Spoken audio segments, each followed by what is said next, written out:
Hi, welcome to Crafting with Kimberly. I'm Kimberly Canale, and we're going to make shabby chic wreaths.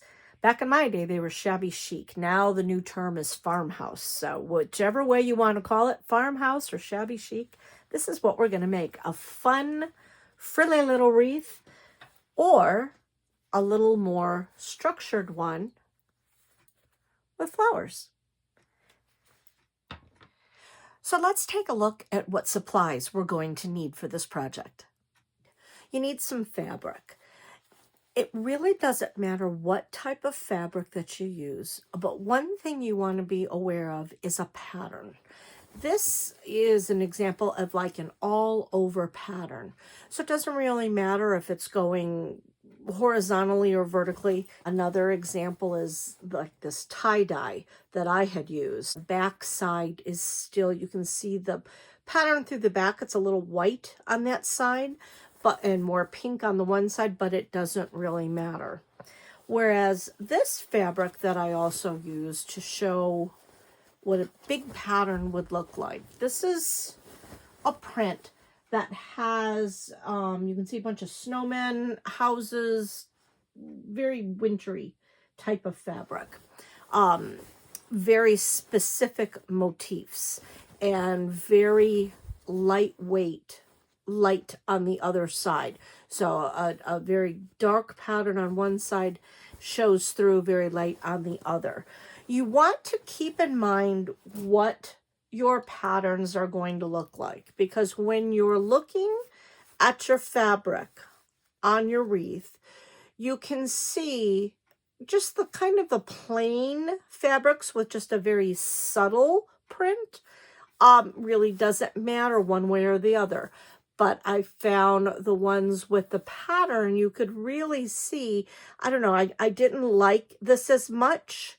And I definitely would not be making a whole wreath with that kind of pattern, because you can see once you cut it into strips, it just looks different. Like some of them look nice cut up, and then others, there was too much white or too much of the other color on it. So it really kind of depends on what you think what you want it to look like when it's all bunched together. This is the example of what a solid color is. And I'm going to be showing you three or four different ways of how to put these on the wreath. So you need your fabric. We're going to be putting them in strips. You also need a wreath form. This particular one I used a round. You can use a square. Any kind of shape, size wreath form you want. If you don't have a wreath form and you have some wire coat hangers, you can pull it to get it into shape. Then you already have your hook ready to hang on it, and you can just tie them all around. You'll only have, when you're using a wire coat hanger, you'll only have one row though. If you did want 2 or 3 rows, just take 2 or 3 coat hangers, but then cut this part off, make it smaller, and do one inside the other. And then you would have to attach them with wire, but that's a possibility as well. Another nice idea of what to use for a wreath form are the fun shapes that they sell at Dollar Tree. They come in plastic shapes for the season. Bunnies at Easter, pumpkins for Halloween, trees at Christmas. This happened to be a pineapple that they had during the summer. What I did is I left the mesh, it's kind of like a plasticky tube mesh. I left it on the top, and you can see that it's just like a plastic grid. I took it off the bottom, and then I created this wreath by using yellow strips. You get a two-toned effect just because the yellow material has a white background and like a yellow, small little yellow on the flower on the front, yellow and white. So I use those as my strips to make this wreath. Now this can be hung outside because it still has the plastic on top, so that's okay. It's made of plastic, and the cloth might get a little damaged in the weather, but this isn't precious to me, so I don't really mind. It's okay. And you could hand wash this if you needed to. So you can see on the back here with the grid, I put about 2 or 3 strips on each one, and I'll be showing how to do the strips later on in the video. But this is just a finished example of, if you didn't want to do just a straight round wreath, utilizing some of these fun shapes, then you can have a little shabby chic wreath for every season. If you're going to be doing this style, which I will be showing you as well, again, I used it on the round wreath form. If you're going to be doing the straight flowers or adding flowers to your other wreath, I suggest getting some cardboard to work on, the back of a cereal box or any other prepackaged cardboard box in your cupboard. Great tool to work with. And then what you'll do for those, just draw out the size. This was about almost 3 inches. I happen to have a glass that was about that size, and I traced it around, and then you're going to want to cut those shapes out. This one was a little bit about 2 inches, and again, the same thing. Draw it, trace it, cut it. So if you're going to be doing flowers on either of the wreaths, I suggest getting some cardboard so you can make a pattern. Makes it much easier to cut the circles out. Decorations are fun. Buttons, a lot of fun to add those in. You can see in the centers of the flowers, a button looks really pretty. With these, I put all sorts of different buttons in there, all different ones, so that's pretty to use. You could do, if you're doing this method, you could also still have the stringy effect, but then put flowers around this part of it. Or you just go with the straight shabby chic, which is where the shabby chic and the farmhouse style comes from, and get just this crazy ruffled look, which is a lot of fun. This obviously is not what the wreath looks like. This is just my example to show you the different ways that we're going to be adding these on. So again, let's turn the camera around and we'll get started. So to get started, we're going to need to make some fabric strips to be able to either tie or hook onto our wreath. When you buy fabric, if you are purchasing it off a bolt or having some remnants, you'll see that it a lot of times has the edge. This basically will tell you what the pattern is, by what designer, if it's a designer, or other information on that. And then it also has a finished edge at the end. You can see, kind of looks like a whitish, more whitish strip on that side, and then you can see completely the big strip on this side. You're definitely not going to want this to be part of your strip. We'll cut that off at the end, but I want you to see sometimes fabric has a very strong grain, which is the way the fibers are laying. So if you try to rip your fabric against the grain, it makes it much more difficult to rip even strips. Going with the grain, you can rip it very easily and it'll be very uniform. If you go against the grain, it tends to start out to the size that you want and then slowly rip down thinner. So the way to find that out is, here is my edge. I'm going to come over to this part of it, and I'm going to start to try to, just with my fingernail, pick out a few strings and see how easily they come off. Can I pull that easy? That pulls very easily. going down this long way. Those let me pull nice long strings out really easy.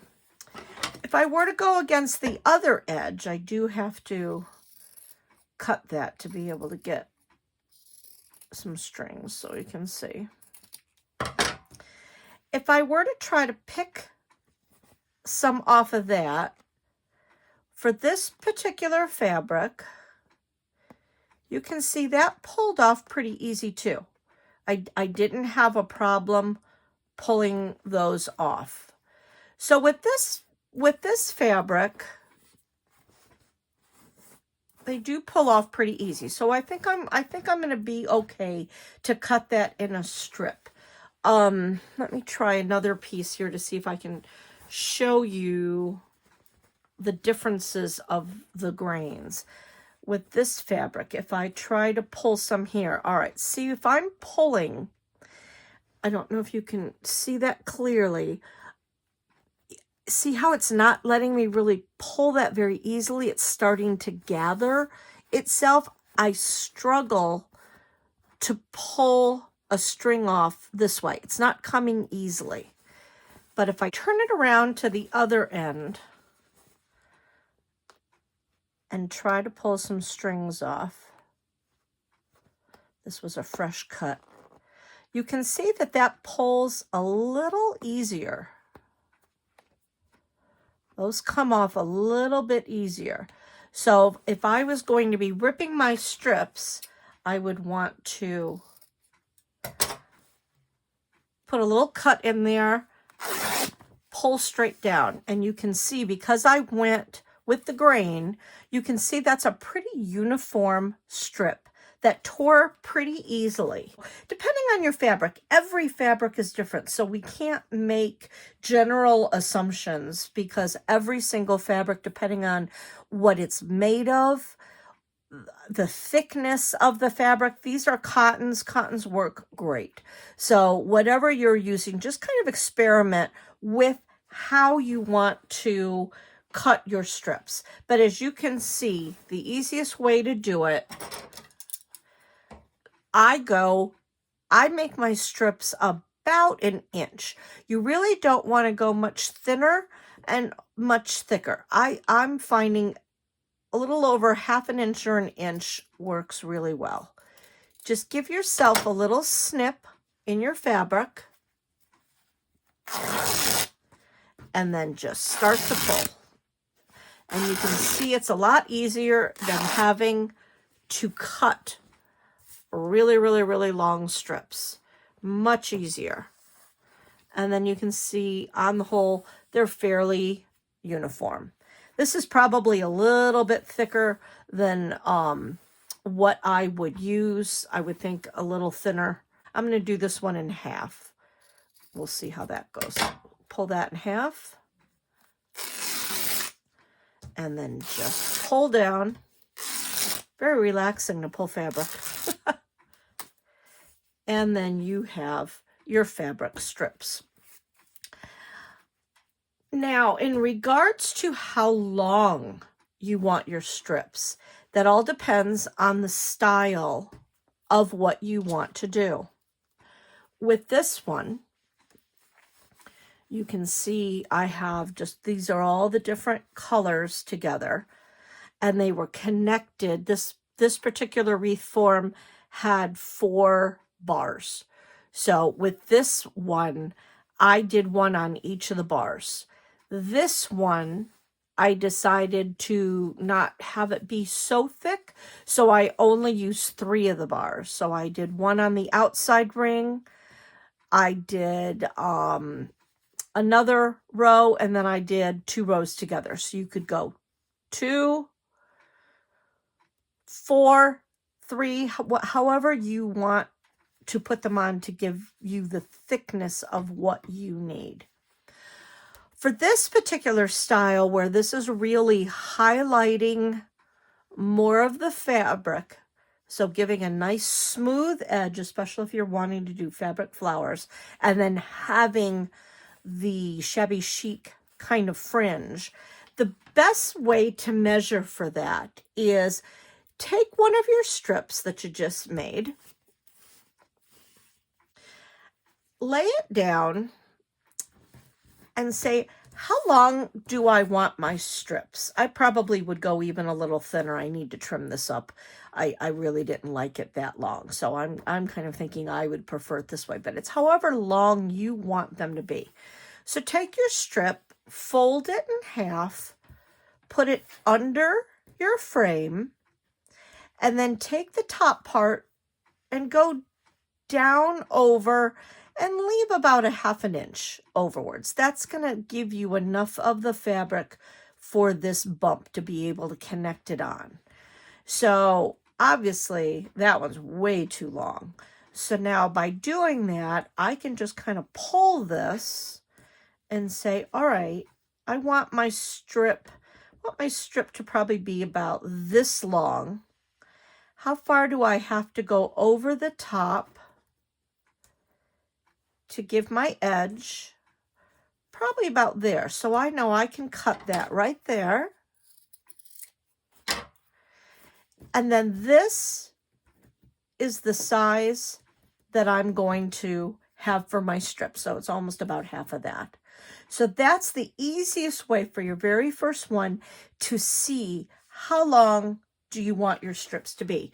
Then once you have a bunch of strips, again, we would not use that part, so don't use that in part of your measurement.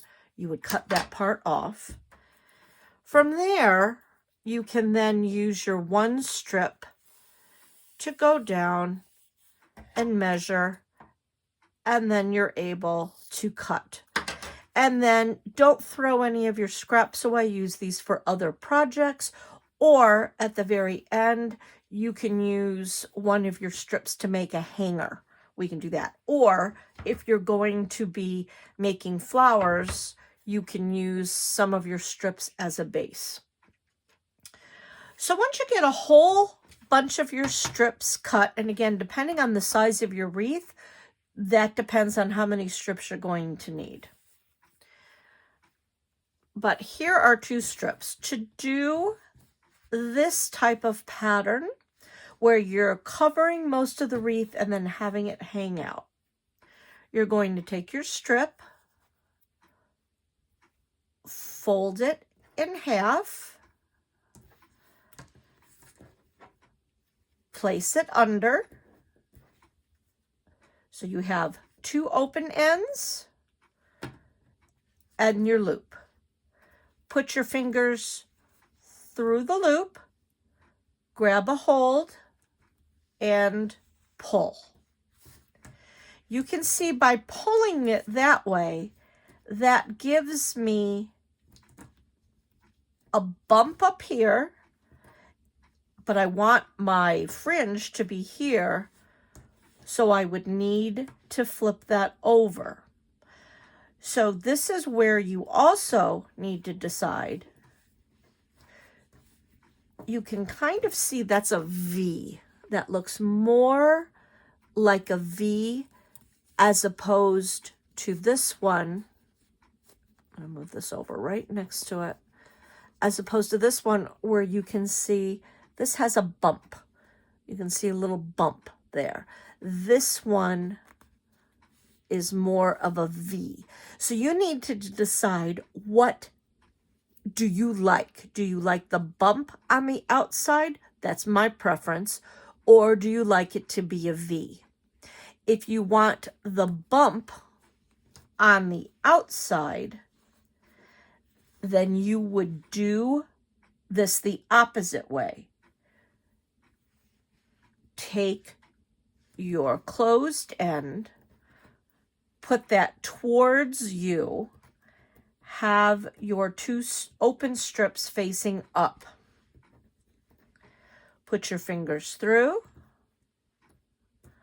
grab a hold of those strips, pull it through that loop, and pull tight. That gives me now my bump on the outside. To place a strip without having to move it around too much, take your fabric, closed loop on one end, open strands at the other, put it underneath your wreath form.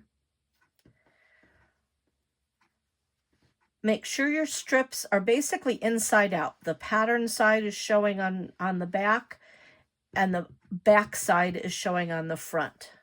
Make sure you have your loop facing up the front.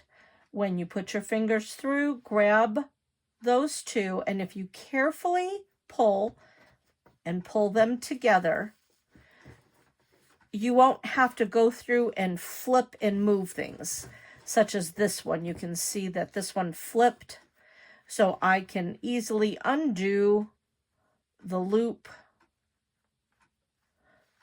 fold it out, pull it back down.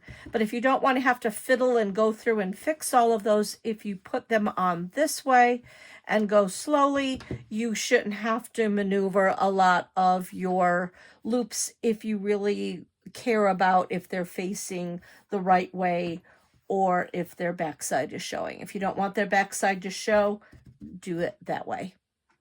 And then you would go all the way around, push them together, and you would go all the way around your wreath. And then again at the end, if that's still too long or they're uneven, if it's uneven like this one is, you can loosen up the knot. If it's the size you really want, take your edges, put your edges together, loosen that knot, and then pull. That evens up your edges. You know, that's too long. I don't like that, or they're a little uneven. I don't want to fix it. Just once you have them all on, go through, give them a snip and a trim if you want them to be smaller. So that's that particular way. The nice thing with doing it this way too is if you have, say, a piece of, I'll use that, a piece of lace, you could also lift one of the edges of each one, especially if it's lace where it would be see-through, and you can ring that through, and that would give you an extra decorative look. And I'm just going under one of my loops. So I'm leaving the front loop down, taking the second loop, putting that little piece of fabric or lace through it.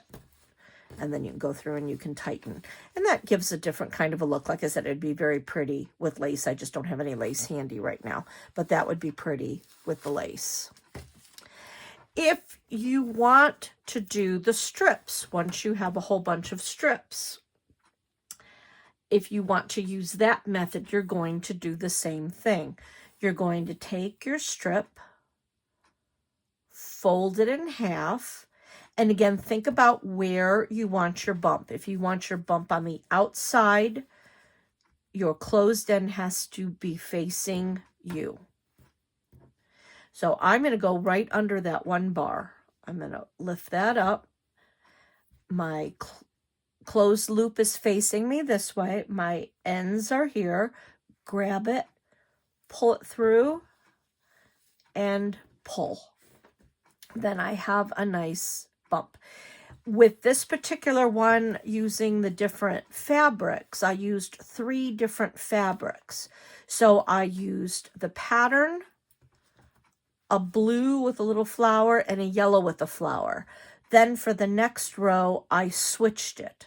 I did yellow, then the pattern, then the blue. And I just kept switching them back and forth just to give more of a variation in my look. So I didn't have one full row of blue, one full row of yellow, one full row of the pattern. But you can do it whatever way you want. And then you would just continue. I like to do one row at a time, but for the sake of showing what the next row looks like, I'm going to go to my second row, lift it. This gets a little fiddly once you have a few of them on there. So now you can see it is under my second row.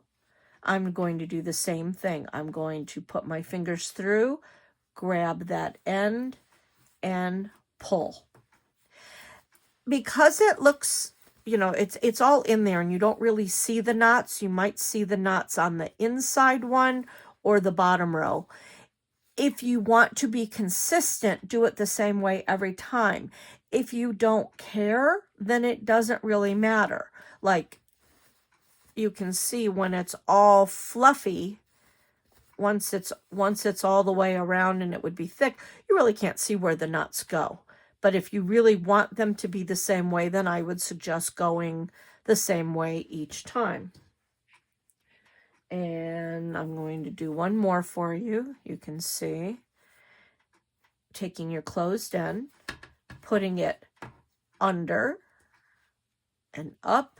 So now I am underneath that third row, putting my fingers through, grabbing, pulling. And then it would be the same for the last row. You would do the same thing. Now, if you want to say this is just too full, it's too much. If you want to just do 2 rows, you can do that. So I'm going to see 1, 2. So I'm going to go right down that middle.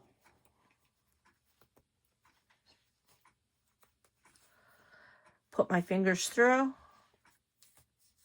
and pull. I'm going to do the same thing on this side with the other 2. So 1, 2, put my fingers through and pull. So you can see that's not as full. That way, if you're doing just 2 and 2, you might have a little gap in the center. But depending on how tight you push them together, you might not see that. So if you really did not want to go on each row, and like I said, with this one, I only used the 3. So it's up to you of how full you want to make it. Now, if you don't want to have to fiddle with going through a loop and pulling your fingers through, the other easy way to do it, just put it through one of the bars and do a simple tie. Always do it in 2 so it doesn't untie on you. So 1 and 2. And then you would put your next one on.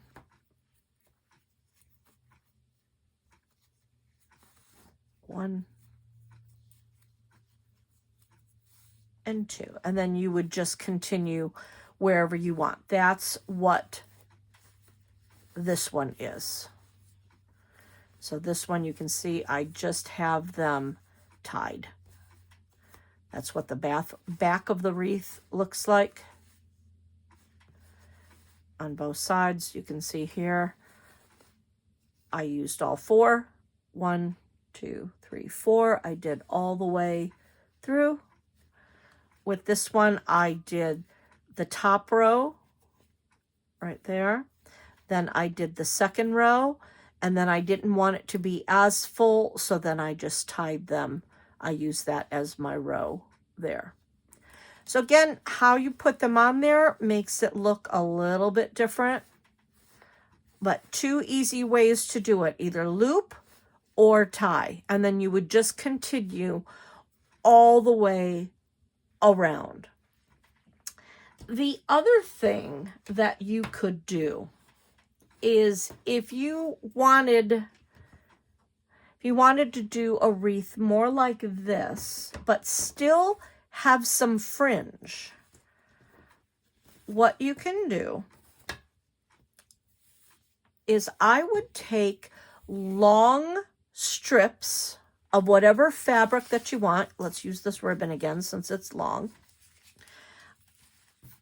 I'm going to just push that off to the side. What I would do is I would like to probably put fringe on either 1 or 2 of those, but I want this part to be covered. let's tie it just on the end. So let's take, since this has 4, let's take these 3. So if I start in my back, just kind of hold that ribbon down, I'm going to cover. So I'm going to go over 3 of those bars, pull my ribbon through, or the fabric, whatever coordinating color, bring it around, poke it through, pull it through. So you can see what I'm doing is I'm overlapping. I would take a glue gun and glue that end down in the back first, so then you don't have to keep holding it. But you can see I am just overlapping, and I don't have to go all the way over. I want to go a little bit. I would say overlap a little bit like that. Poke it down through. And then what you can do is go all the way around, cover it, and I would just, again, if you're doing coordinating fabric, I would just do the full long strips.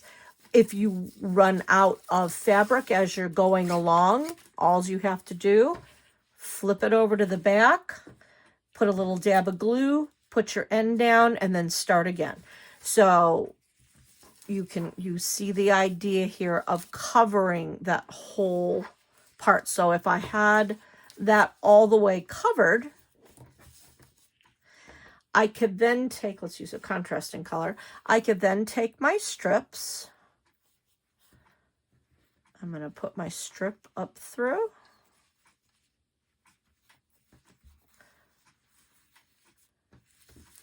So now you can see I can have that part of it covered, still have some fringe.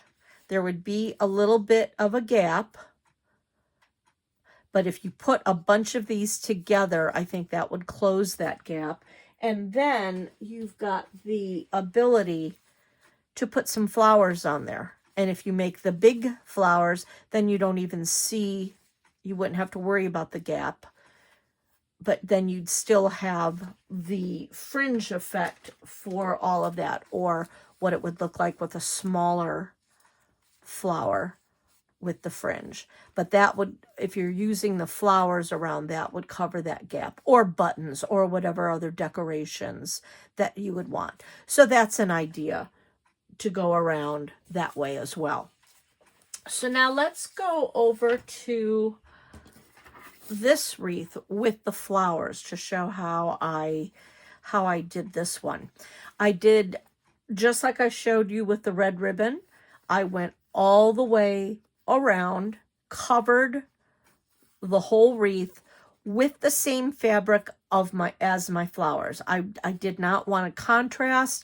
I really liked this fabric, so I just really wanted to highlight that color, and then that way, where I have spaces showing through, it blends in. If I had a contrasting color, you would definitely see that space, and that's fine too, if that's what you like. But let me show how to make, there are 3 different flowers in this wreath. There is a rolled strip flower, which is a flat flower. And then this flower and this flower, the 2 little ones and the bigger ones, these are done the same way. It's just this is almost 3 inches. This is almost 2 inches. So let me show how to make those. This, you will need a glue gun for this. So I have taken my cardboard, I drew a circle. This one happened to be the bottom of a glass, so I set the glass down, cut around it, and then cut it, and that gave me my template of the size that I wanted. And as you can see, for the big flowers, almost 3 inches, a little less, but almost 3 inches. And then for the little one, the same thing, almost 2. So you get your size that you want your base of your flower to be. So now what I'm going to do is I'm going to take my fabric,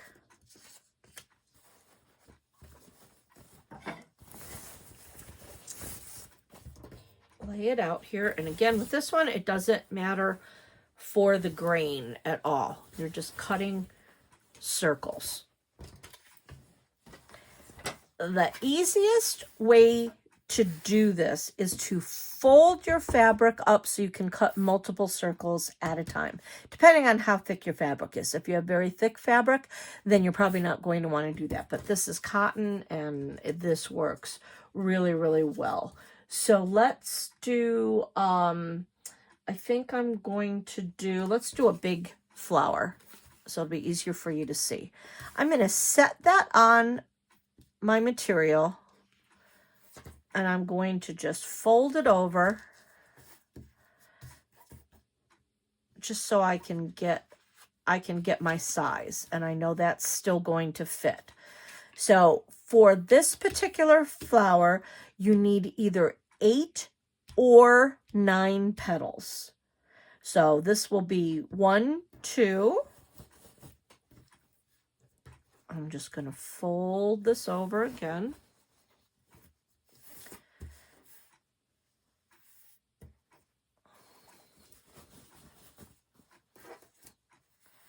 This will give me 3.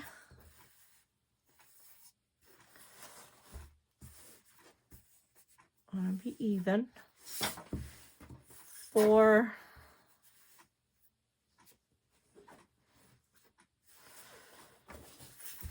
5. And then I'll fold it over. Let's go 6, just so it's not so thick. All right, so I've folded that over a few times.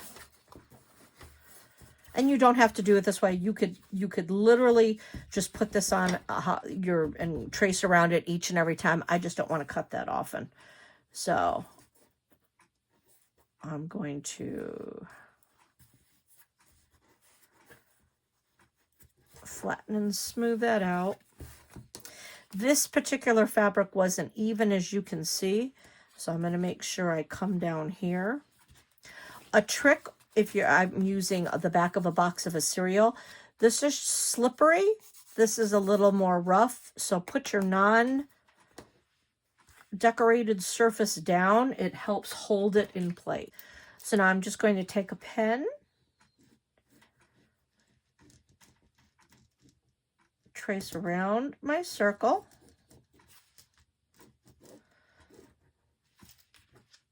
And there we go. And again, the only reason why I went in so far was because this material had been cut previously. So I'm just going to cut so I can save as much as I can. So I've got all of those layers in there. I'm going to hold it tight. I'm actually going to just cut just so I don't have to worry about holding so many layers together and it's slipping, so we'll use that for something else. So there are all of my layers. Now I'm just going to hold it around where I'm cutting, just making sure the fabric doesn't move. If you do not cut evenly, it really doesn't matter with this one because, again, this is Shabby Chic farmhouse style. If the petals are a little different sizes, it's okay. No one is really going to be looking at it that closely to say, ooh, they're not exactly the same. So now you can see I have 1, 2, 3, 4, 5. I have 6 petals. I need 9 or 8, depending on what you want. Go with the edge that I just cut, which is up here.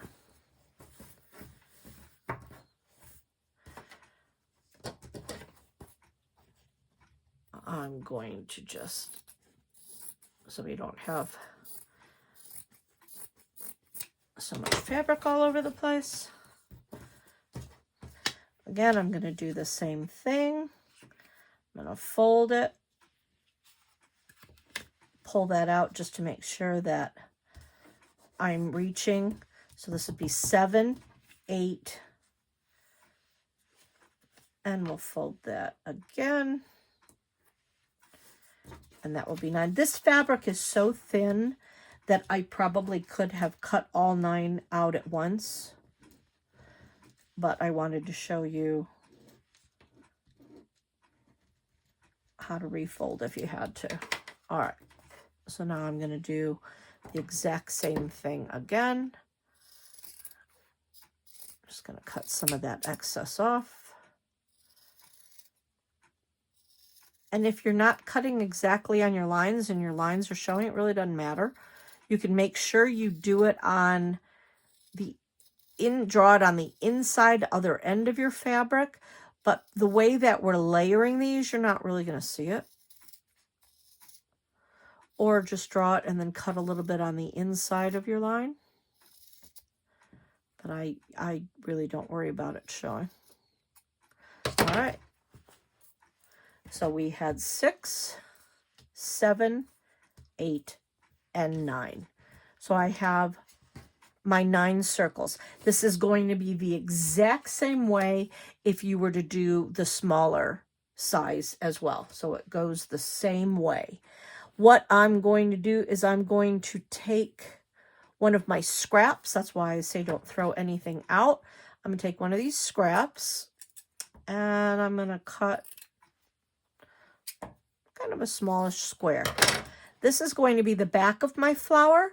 No one is going to see this. You could use a piece of cardboard. You could use another piece of fabric. You could use a piece of felt. It doesn't really matter. Especially when you're making these flowers, they make cute pins. So if you really wanted it to be a pin, do a nice piece of fabric underneath it so you can attach a pin backing on it. But I'm just going to use this as a scrap. So protect your surface. You can see I like to protect my surface, especially when I'm gluing. I use Dollar Tree placemats. These are fabulous. I like to use black so you can see on camera a little bit better. And I never worry about taking the sticker all the way off because it's just going to get all gooky anyway. But for this, I like to use a silicone mat to glue on because then I can just peel everything right off. So I'm going to have all of my circles up here and I'm going to take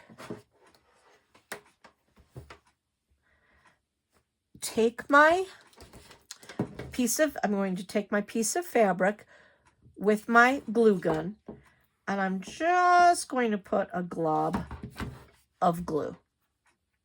I'm going to take one of my circles, fold it in half, fold it in half. Doesn't matter if you go left to right or right to left, but fold it in half and in half. So you can see that again. I folded it in half. So it's like a half moon. Now I'm going to take that, fold it in half again. So I'm going to have 2 kind of open ends and a closed end. I'm going to set that right down in the middle, hanging out. And it will want to flop open. That's okay. You can try to hold it down with one if you want. Doesn't really matter. But I'm going to hold mine kind of with my pinky. I'm going to fold it in half and in half. See, folded edge, open edge. I'm going to put my 2 open edges together. So when I go to put this next one down, this is my open edge. I'm going to put that right next to it. So now you can see I have 2 open edges. I'm going to need to put some more glue. Use the tip if your glue starts to get cold. What you can do is use the tip of your glue gun so you're not wasting so much glue. You can remelt it. I'm going to put just a little bit more there. So now I'm going to take my next, fold it in half, fold it in half. Now I'm going to do the opposite. This is my closed edge. I'm going to take the closed edge and butt those two close together.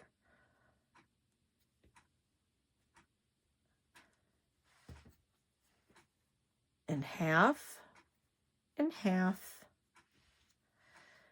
This is a closed edge. This is a closed edge. This is an open. This is an open. So I'm going to put my two open edges. If you mix it up, it is not a problem. But I have found if you put your open edges together on each side, when you go to poof your flower, it makes it much poofier. So now you can see on the square that I have two open edges together and two open edges together, and the closed edges are in the middle. Now I'm going to turn it a little bit. You will do the same thing.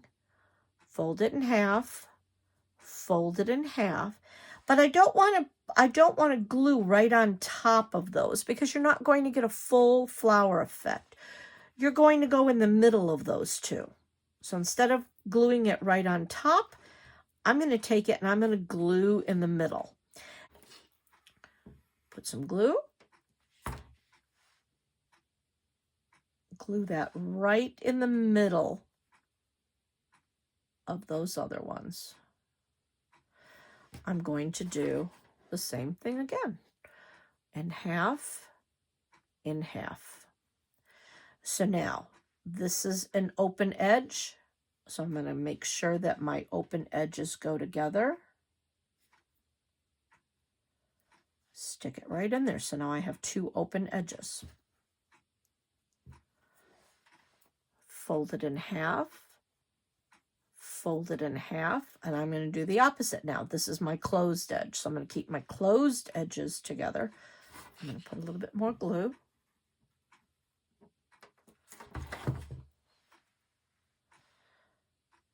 Right next to each other there. If you are worried about burning your fingers, you can always take the back of your pen or pencil or a chopstick to push that down. Fold it in half, fold it in half. I have an open end here, so I want to make my open ends together. Put that right in the middle, push it all down. So now you can see we have a flower. I like the white on the inside of this kind of tie-dye material. It really makes it look pretty. And you can fluff it up. Now you could stop right there.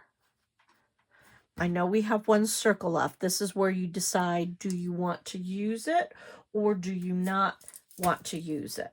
And then I think it's very pretty with either buttons or, beads for the center of your flower, depending on the size that you want it to be. So now I could stop right there, put that in there, and that's a look. I like it to be a little more fuller. So what I do for this last one, I just want to show you this one. This one I had a little close to the edge, and you can see it's a little flatter instead of the full round. You're never going to see it. So if you cut yours out and you have some flat edges, don't worry about it. If they're a little too flat, just take your scissors and round it a bit. Because again, it doesn't have to be a perfect circle because we're folding it and we want it to be fluffy. So instead of folding it in half, I'm going to kind of do it in thirds. So I'm going to fold it to the middle, kind of fold it over here, hold it, come to my flower, put a big, good drop of glue right in the middle there. I'm going to put this folded edge right in the center, and then I'm going to take my fingers and I'm going to go into my other petals and kind of push and squish it in there. This protects my fingers. because I'm going through the other petals, and you can really see the difference of how curling that one in the middle gives me a really nice fluffy flower. Now you could leave it like that and not put any decoration in it. You can still fold that over and put a tiny little button in the center. You can also stack your buttons. If you have a big one and you want to add another decorative one in the center like that, that works too. I'm going to put just this little one in here. So you put a little dab of glue in that center of the one that you just did. Decide what side you want it to go on. I'm going to do that side. And drop it in there. And then you can squish again. Squish it around. And then you can see how pretty of a flower that makes. Really easy to do. And it's very pretty. And like I said, the same is done with the small circles. You do it the exact same way. And then this shows what it looks like on the wreath. And you can put them on any way you want. I chose to do little symmetrical and asymmetrical at the same time. I did 2 flat flowers, big ones, and then 3 little ones together and another big flat one at the end. But you can see that's how that goes. To make the flat flower, take your piece of scrap fabric again. I'm going to use this one.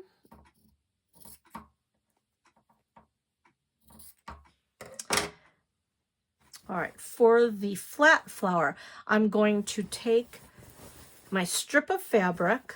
It doesn't really matter how long your piece of fabric is, however much fabric and how long your strips are depends on how many times you're going to go around.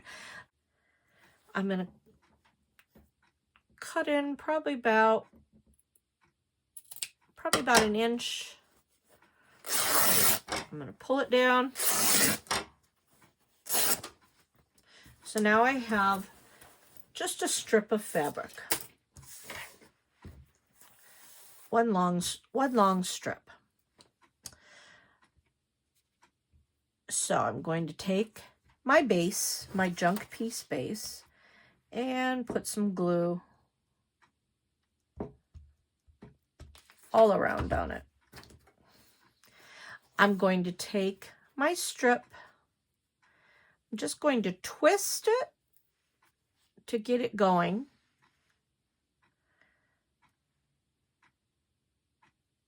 Tap that down in the center. Now with this particular method, you're going to need to use a lot more glue. So I've got that. I just want to get that established on to my piece. So now I'm going to do a lot of twisting and turning. So now that my fabric is glued to the base, I'm going to twist it. I'm just twisting my fabric, wrap it around your finger, just making like a rope. So you're going to take your glue. I'm going to add some more glue there.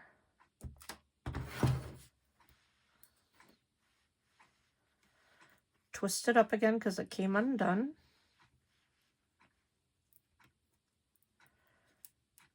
Just folding it on, getting it going. I'm going to basically be just twisting and coiling in a circle. With this particular method, I like seeing the white side because you can see how the mix between the patterned and the non-patterned side look. I like that look. So I'm going to twist it and then just make sure sometimes my white side is showing and then sometimes the right side is showing. So I've got it twisted in a coil. Add a little bit more glue.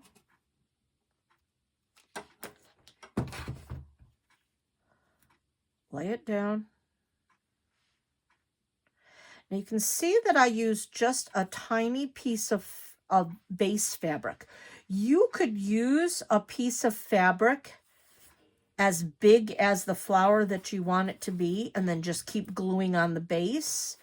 I found I didn't really need that because what I'm going to do is now I'm going to just start gluing to the side of my coil and going up against that. Because see, right here, you can see I don't have any more base. Well, I don't need to worry about that. Just keep twisting.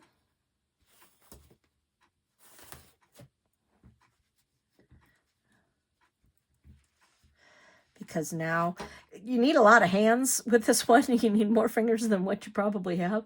So I'm going to hold it with my thumb. I'm going to hold the coil that I just made so it doesn't uncoil. I'm going to put a little bit of the glue along the side of that coil and then just push it up against there. It's also a good idea if you have, I like to use these silicone fingers that you can put on. These are really nice because then you really don't have to worry about burning your fingers. You can really hold it wherever you want. They sell those at the Dollar Tree. A little awkward to work with sometimes. Now here I want to have some white showing, so I'm just going to kind of twist it the opposite way just to make sure I've got some white showing. And I like the bumps that it makes.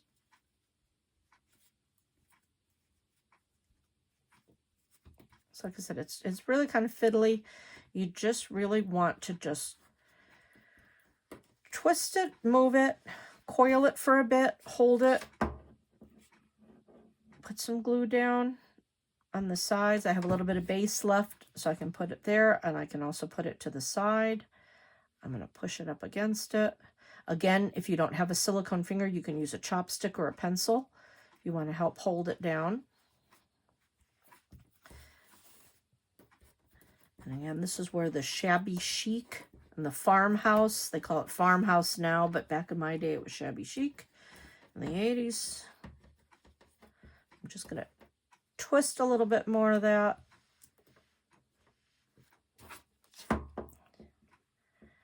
Thin layer just along the edge. Just push it right up against. The nice thing with this too is if you get glue clumps, I'm going to show you how to get rid of those. But for now, we're not going to worry about those. We're just going to worry about gluing it down. So we're just going to keep.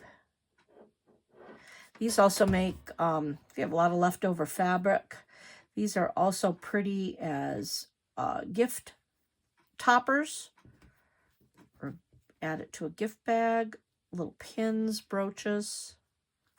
See, and the nice thing about working on the silicone mat is if the glue goes down, it's right on the mat. Look at how easily that comes up. These are nice. Or if you don't have the silicone mat, works the same on the plastic placemat. So just keep twisting. So this one is a lot of twist and glue right along the edge of that flower. Pushing up against it. Getting it on there. Now this is looking a little too white, so now it's time to undo some of these twists and make sure that now I'm twisting and getting my pink fabric showing.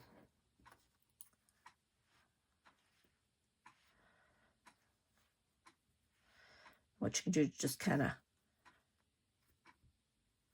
tuck it like that and then twist, and then that keeps tucking that together, and then you can twist.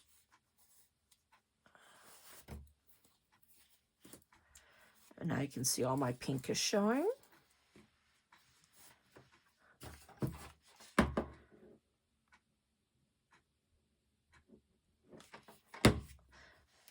This one's slower. You can see how fast we made that other one.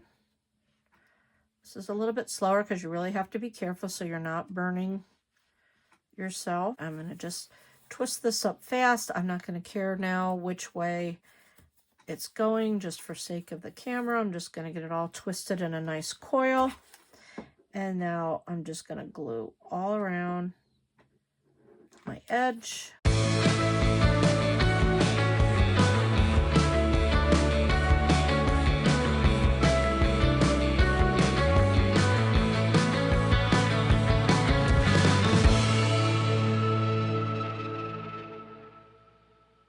We're getting close to our end. Keep it twisted.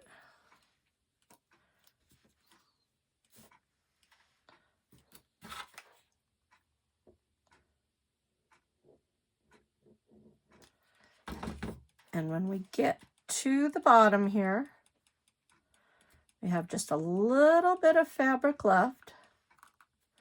We're going to flip it over, put some glue on the bottom, and glue that fabric down. And that will hold your fabric together. And now you can see it's a little messy because it has a tendency to, the glue likes to stick out. And depending on your fabric, you can really, sometimes it really shows. You can just kind of scrape off some of the excess so it doesn't show as much. And then what you can do is you can take the clean tip of your glue gun, and if you just kind of go over back and forth with just the tip, you're not squeezing glue out, you can remelt that glue. Another fun thing to do too is remelt it and then add glitter. But you can see how this takes away some of the really big clumps. You know, and that's, you know, take the time to really sit there, melt some of that in. Or be very careful as you're going about making these, and then you don't have to take the step. I was hurrying, trying to do it. But you can melt it, and you can then go back in, pick some of that out. So that way you can clean them all up if you kind of went messy. And then what you can do with this also is take a pretty button, put a button down in the center,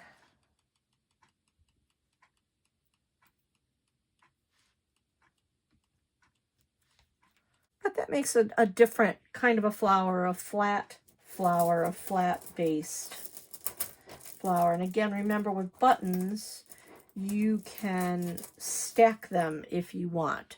Like if you have the shank type of button and a flat button, these are pretty to stack together. I would use a smaller one, but you get the idea. So once you have all your flowers finished, then you can just glue them right onto your wreath. Just glue them all around in whatever pattern, whatever shapes that you want. So to make a hanger for this one, I took a circle, a scrap fabric from the circles that I cut out, and glued it on the back. So I just took from my long lines of circles, I just picked one of those out, cut it off, folded it around And then I'd probably trim it here and here, just to kind of make it look halfway decent there. And then I would glue that right on there like that. And then that would give me a hanger. If you wanted that to look a little more neat, you could even then take another piece of your scrap fabrics. That's why I say keep a cup or something to put all your scraps in. You never know when you're going to need a piece of scrap fabric. So you could just cut a straight line off of that. Once you have that glued on there, you could then glue that on top to finish it off a little more nicely. For this wreath, I just put one of my strips on like I had done for all of that. Had the bump there, had there, and then with the open end, I just tied it to make a knot. And then that way, that is now my hanger. So that's an easy way to be able to put hangers on. So there's a couple different ways on how to make a pretty wreath. Hang it on your door, hang it on your walls somewhere. Just really pretty, fun, nice way to welcome spring that hopefully is eventually coming. We've had a long winter here in New York, so it's nice to hopefully see some nice weather coming soon. So this is a little bit of spring, especially with this one. So I hope you had fun. Thanks for joining me. Again, this is Kimberly Canale, Crafting with Kimberly. See you next time.